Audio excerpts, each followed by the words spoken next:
ஹீரோயினா இருந்துட்டு சீரியல்லாம் நடிக்கும்போது உங்களுக்கு அது எப்படி இருந்தது? அதெல்லாம் அந்த காலத்துக்கு தான் அடாப்ட் பண்ணிக்கணும். சின்ன மேஷனா கூட நல்ல ரோல். ராஜ்கிரண் சார் தான், அவர் தான் ஃபோர்ஸ் பண்ணாரு. நான் நடிக்கதே மறந்துட்டேங்க. இல்ல ஒரு மாசம் விடவே இல்லைன்னா ராஜ்கிரண் சார் டைரக்ஷன்ல, அவர் டைரக்ஷன் அவரும் நடிச்சார், ஹீரோவா நடிச்சார். அதுல நான் நடிச்சேன். அதுலேருந்து தொடர்ந்து நிறைய கேரக்டர்ஸ் வந்தது. சரி பண்ணலான்னு அப்புறம் ஒரு கான்ஃபிடென்ஸ் தானே பண்ணலான்னு பண்ணேன்.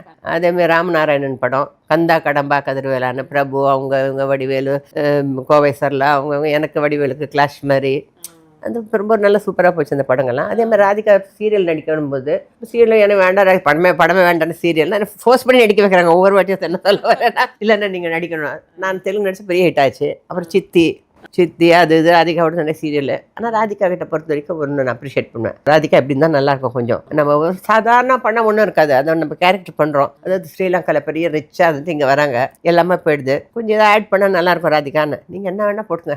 டூ மச் பிள்ளை, ரொம்ப படப்படன்னு இருக்கேன், என்னால் முடியல பிள்ளை. அங்கே ஏசி இருக்குது, இங்கே ஏசி இல்லை, முடியல, ரொம்ப டூ மச்சாக பேசாது. வேணும் அரவிந்துக்கு இதுதான் கிளாஸ் இப்போ கூட போட்டுட்ருக்காங்க இன்ஸ்டாலெல்லாம். அது மாதிரி பண்ண ராதிகா ஒத்துக்கும். ஸோ அதை பண்ண நல்லா இருக்கணும். அது ஹிட்டு ஆயிடுச்சு. அதெல்லாம் இம்ப்ரூவைஸ் பண்ணிக்கிறது தானே.